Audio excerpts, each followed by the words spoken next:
Agero ni idhi maber janeno mar Lonwe TV en thuolo modiochieng' machielo ma Nyasaye oloso minwa tude ka kendo wapuonjre kotenore koda ngima en mwandu. Ma chenro mar ngima en mwandu kikelo ni koda Ruth Ochungo. Gik mwawuoye pile ka pile gin gigo motenore koda ngima wa kaka dhano nikech sama ingima e kinyalo timo gimoro to sama ok ingima ma dendi lit kata nitiere wach moro machochni dendi to gik moko ok dhi maber. Odiochieng' ma kawuono go mbaka kotudre kode topic ma dhi wuoyo odiochieng' ma kawuono en mano mar sexual reproductive health. Kodiochieng' ma kawuono e studio kaendi wan koda wendo migosi Jackton Oliver, mano en Deputy County Reproductive Health Coordinator Kisumu County. Machiegni e studio marwa. Erokamano ahinya. Idhi nade? Adhi maber. Dwe mar achiel nonene koro rumo kamaendi. Ng'ini luongi ni dwe twenyo. Akeni nyine pek moro? Yes, and dwe twenyo and gi challenges across the board. Yeah. Lakini angeno ni wabiro kale kendo weche biro bedo maber. Wasekadhe bed gi yie. Erokamano. Gikanyono jonjena kachiel wachako twak modiochieng' ma kawuono. Kawuono wadhi wuoye wechego motenore koda sexual reproductive health. Ahinya wadwa go mbaka kotenore koda wechego ma samoro timore e kaunti ma Kisumu niendi. Kon janeno mar Lonwe TV ni in nyingi ng'awa to itimo ang'o?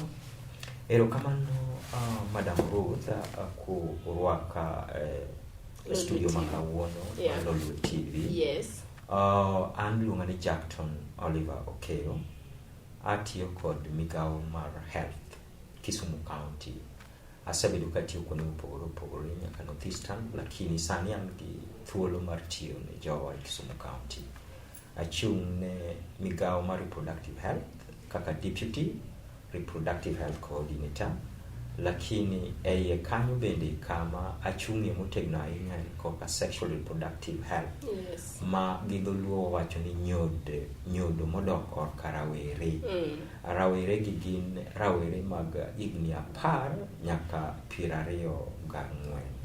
Koro jogi gin ema wang'iyo ngima gi ahinya koka sexual reproductive health. Kibere specific. En ang'o ma ung'iyo ahinya kotenore koda wach niendi mar sexual reproductive health? Sirkal oketo policy kaluwore gi nonro moseng'i maler mang'eny both national government, sirkal mar national government kod county government to jogo matindo mawacho age group 10 to 24 gin gikalo shida mopogore kaluwore kod seche go ma gichako buye.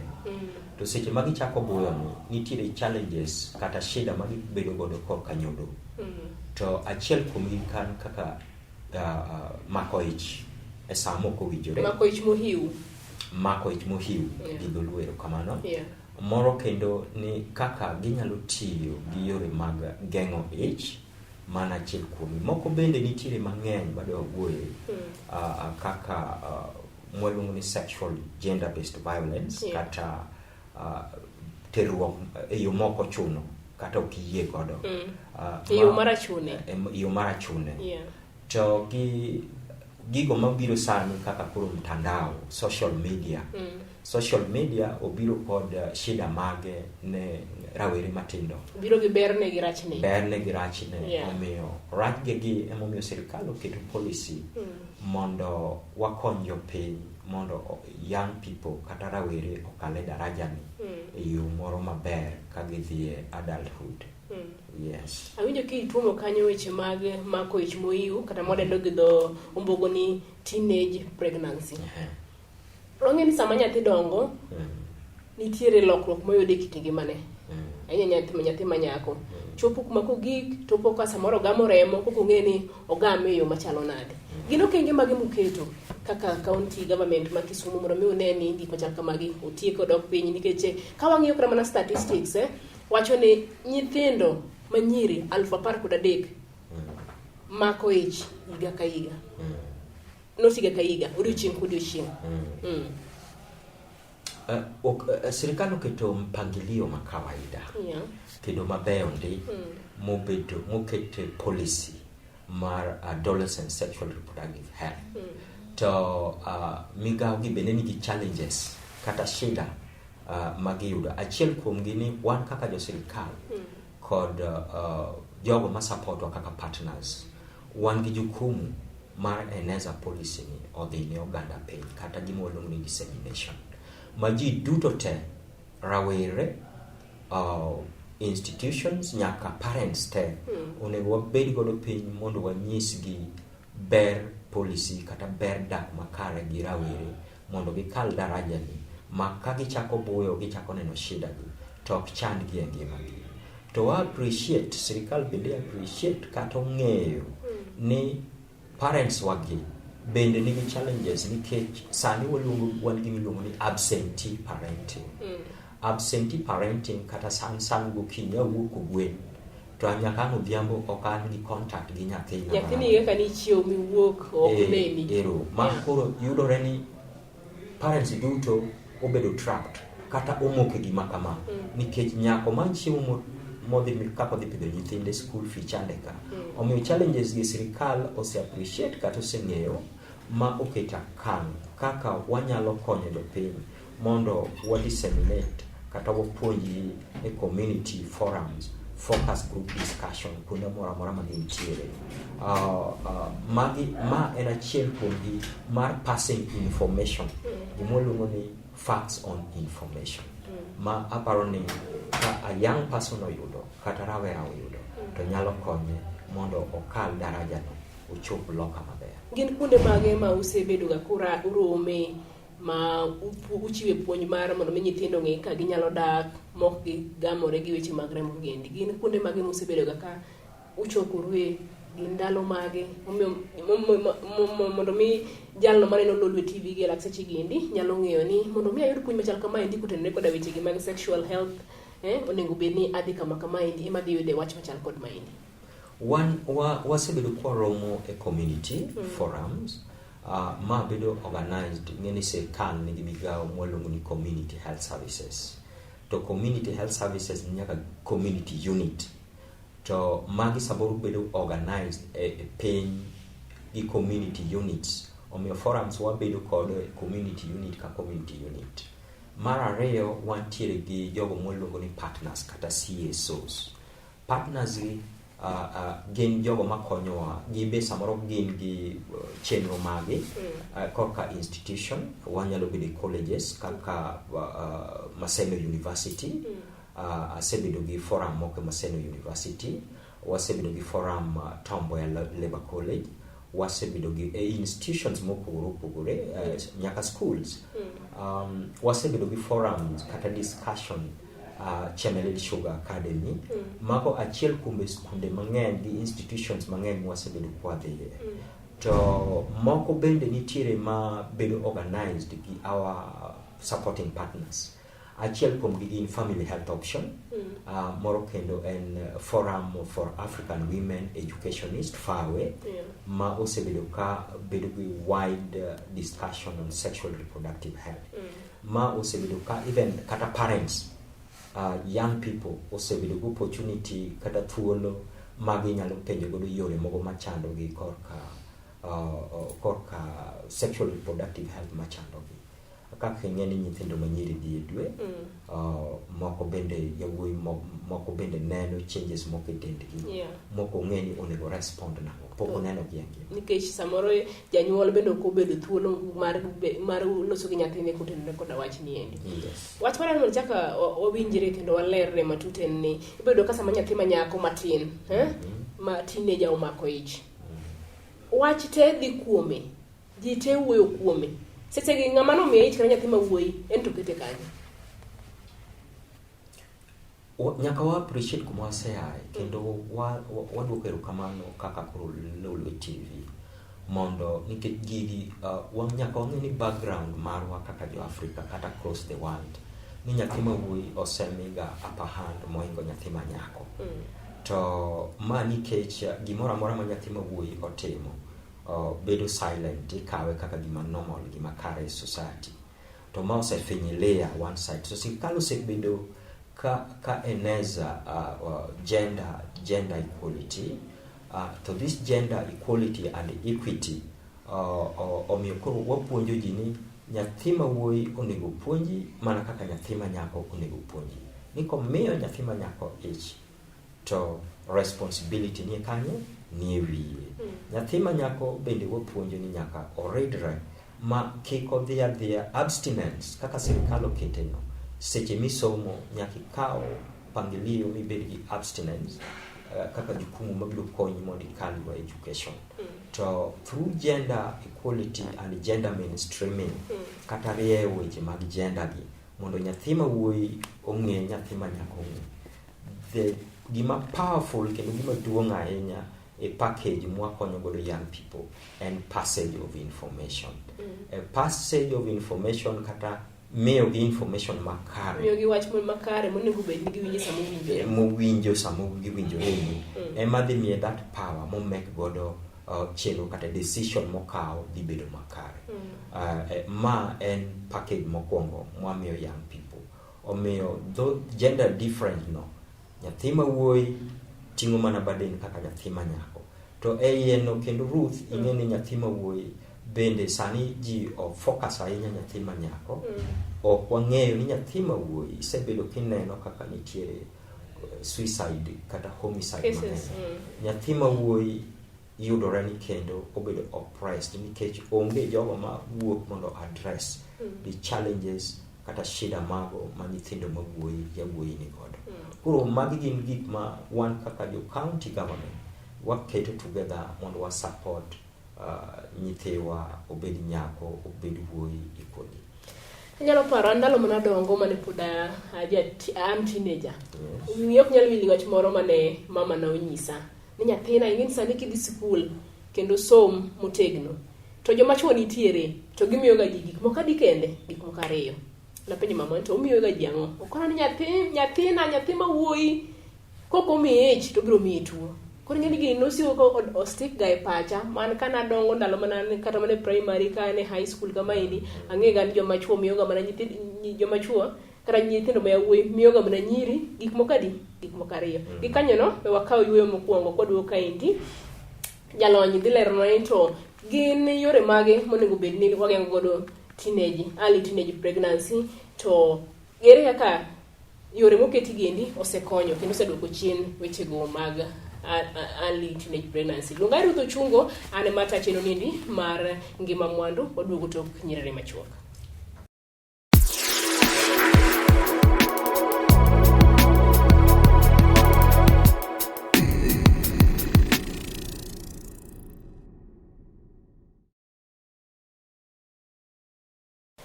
Leja neno mar Lolwe TV, ageno ni pudin kodwa e cheno niendi mar ngima mwandu wadhi mbele kaendi gi gombaka kutenre koda wach mawuoye galaxy chigiendi sexual reproductive health kendo wantiere kod jalony studio kaendi Mr. kata migosi Jackton Oliver koro dhi mbele kaendi kolerno mathoth.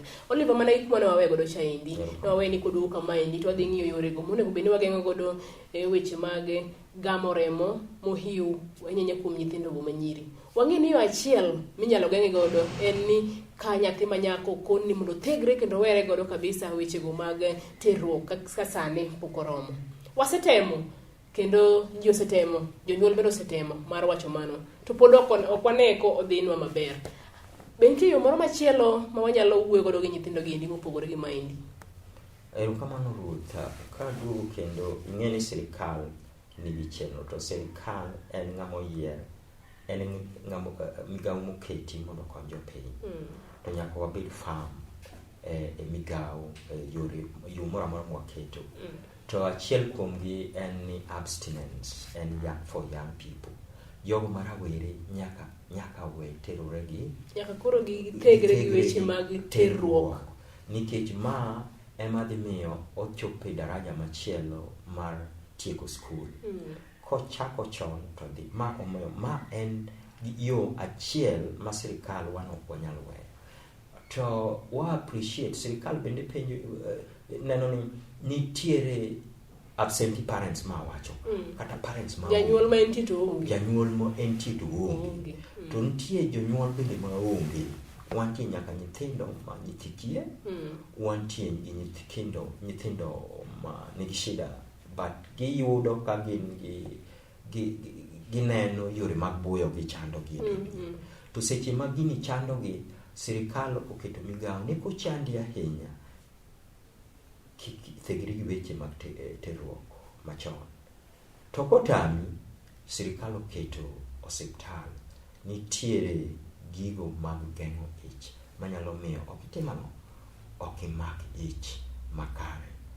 Ka moko ka otami, ok inyal winjo wach ma joma dongo nyisi, gima sirkal nyisi ni thegri gi terruok machon. To gima wanyisi ni dhi osiptal, idhi yudo dakteche madhi wuoyo kodi. Kidwa tiyo gi gima waluongo ni family planning, to wakwayo ni mondo ichopi osiptal mondo nyisi e yo maber yore mag family planning kaka inyalo time. Migosi Jackton, aneno ka gima wawuoye wiye kaendi en motenore kod weche mag nyithindo matindo. Ere kaka idwa chako go mbaka ni nyathi ma ja 15 ni sani endi ing'eni sani koro isichako riwore gi joma chuo koda no mondo mi akonyi mondo ine kadangi geng' weche mag ich moiw. Iwuoyo gi nyathi ma ja 10, iwuoyo gi nyathi ma ja 12. Ere kaka idwa chako kone wach ni endi mar family planning? Ma e gima nyaka koro wagol gimiluongo ni stigma. Luoro gi wich kuot. Gi wich kuot. Janyuol ka janyuol wapuonjo ni nyaka gol luoro. Osiepne mokwongo en nyathi. To janyuol be japuonj mar nyathi mokwongo, moloyo to mama. Maka en gi wich kuot e puonjo nyathi korka family planning, korka terruok, to kata parts mag the body. Kata parts mag the ng'ini dendwa Nyasaye omiyowa kido mopogore. Parts mag the body nyaka wapuonj nyithindo ni nyathina ma en part mar dendi, to ma e gima biro konyigo. Gini luoro ni nyaka watemo kaka jo sirkal mondo jonyuol ogol luoro ni oko, nikech kwa golo luoro ni oko to nyithiwa dhi konyore, kendo kata moko nyalo we moko timo kata family planning. Nitie nyithiwa mang'eny madhi timo gimiluongo ni golo ich, magolo iyegi, to moko tho e osiptal, moko tho e mier, nikech wich kuot ni emomiyo nyithindo ka tho. To ka wachako chon, kech Ruth sirkal wacho ni chakre nyuol nyathi nyaka higni 15 eka inyalo rieyo nyathi, be eka inyalo puonji. Kosekadho kanyo to koro ilamo Nyasaye. Koro seche mwanyalo puonje nyithindogi emwanyalo puonje ber mar gimoro kod rach mar gimoro. Nitie weche mosebedo ka wachore ka ini mako ino ang' ni lerno ka jalony. Nitie weche mosebedo ka wachore kendo jidhombo go dendo gi ni myths. Ni kadipo ni ikawo yedhe moko ma itimo godo, ikomo godo nyuol geni timiyo nyathi ka pod ike ni pod chien ahinya, nyalo chande mbele koro samoro oseyudo kare, oseyudo wuon pargi, oseyudo ode tebe koro gombo mondo oyud nyathi to koyudi. Ang'o madangi wacho yuache? Gik ma ji wacho Ruth moko gin adieri, moko miriambo. Moko miriambo go emiwacho ni myths. To moko bende jomoko ose experience, giseteno jogo matiyo gi family planning. Omiyo wan kaka jo health wawacho niya, tiyo gi gige family planning go gin gi bergi, gin gi rach gi kuonde moko. To rach gi kuonde gi bedo mana iwacho mana e osiptal, inyisi ni mae rachne. Kata kitiyo gi family planning ni, tidhi neno ka samoro remo mar dweyo kitima okine. Ma explanation ni kata chenro mar wachni iwacho kanya e osiptal. Omiyo ok wanyal wacho ni gin myths gite. Moko jogi osetiyo gi family planning, kata mako ich mambele kucho. Awacho ni kitiyo gi family planning, nitie gimiluongo ni return to fertility. Delayed return to fertility. Kata mako ich ni mapiyo kisewe waro. Koro manya ka gima nyaka nyis ng'ato mae momiyo dhano wacho ni ok ibi mako ich. To magi ma ki explain ne ng'ato kati wuoyo ne maber, to biro timo ang'o? Obiro winjo. Koro wakwayo oganda wa ni kidwa tiyo gi family planning, method mora mora, dhi osiptal, bed gi jathieth mondo nyisi wachni. Kapuro go mana mbaka kotenore koda wachni endi.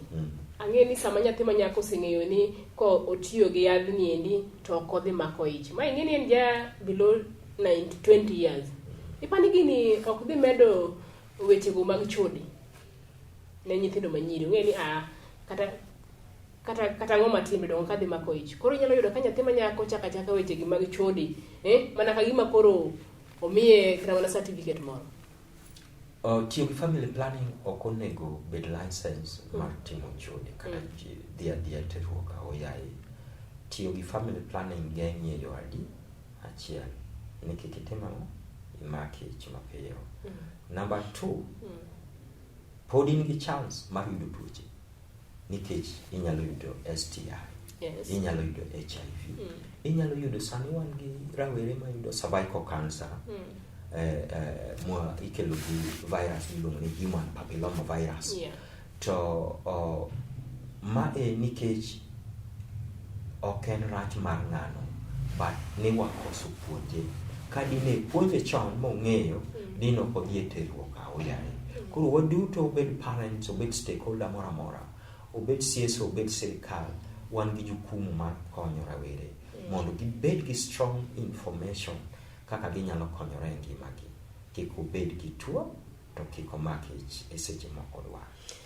Gimose nyathi manyako ma teenager osemako ich. Kendo iye dongo, obedo gi pogruok mopogore e kit dende, e dende, e ringre mare. En gi wich kuot, ok gimotim.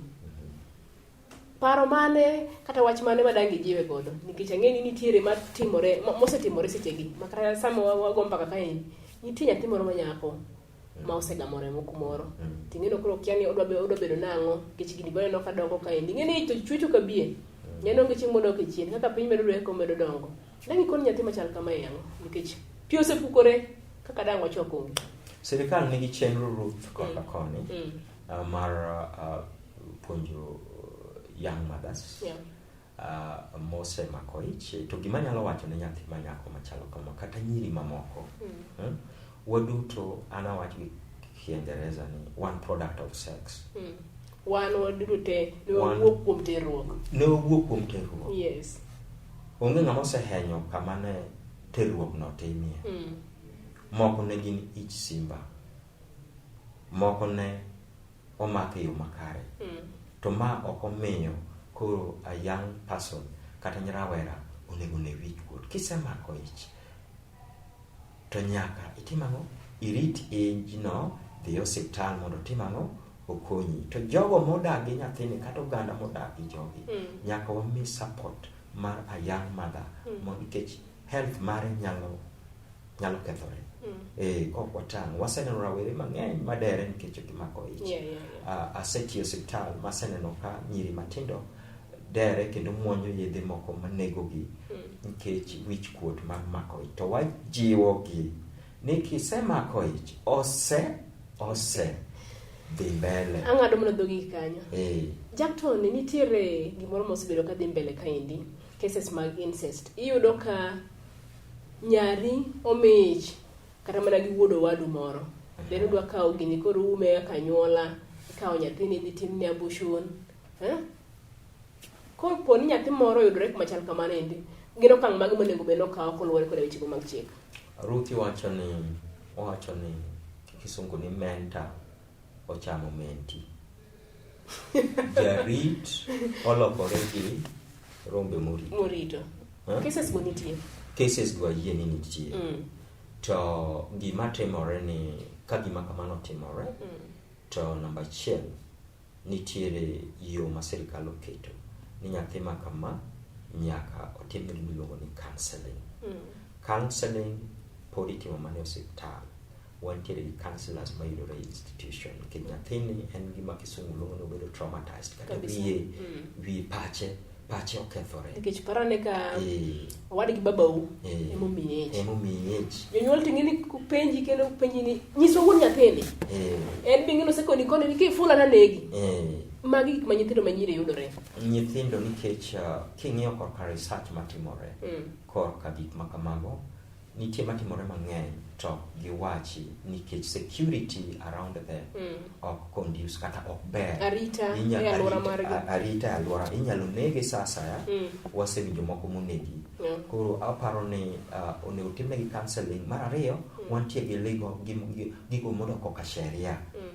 Gima kama kotimore to protection kata rit nyathini nyaka bed maber. Moro kendo ni nyaka ng'ano motimo kamano nyaka face justice.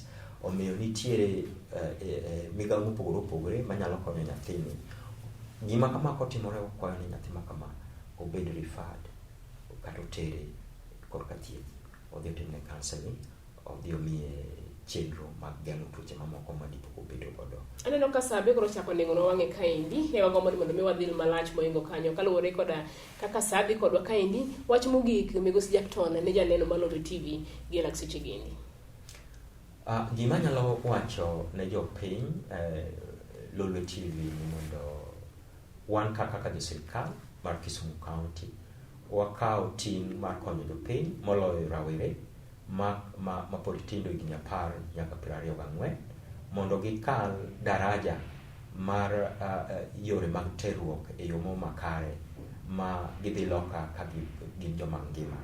To gima nyalo kwayo kendo ni waketo chenro osiptende mopogore opogore Kisumu County ka in gi penjo moro amora kata dwaro moro amora tichopi e osiptal, idhi yudo jothieth madhi konyi, madhi wuoyo kodi kata kodoko ka chano nyuol kod gimoro amora manyalo chandi kodoko ka sexual reproductive health kata yore mag nyodi. Omiyo wan wajitolea kendo wawuok oko mondo wakonyu kamoro amora ma untiere. Mano gima nyalo weyo. Rokamano Migosi Jackton kuom ne chopo e studio wa kaendi mondo mi wago mbaka wapuonjo ganda wako kale Lolwe TV kaendi. Ne janeno mar Lolwe TV an baka othula makende madugu ni rokamano kuom ne kete e Lolwe TV kaendi. Ma en chenro mar ngima mwandu wagoyo mbekni motenore koda ngima pile ka pile. Med mana kete kanyo to gi lakseche gendi tawe lungani Ruth Ochungo jakele chenro ni endi kendo tudu kendo mana juma manyien. Oriti masani ne janeno mar Lolwe TV.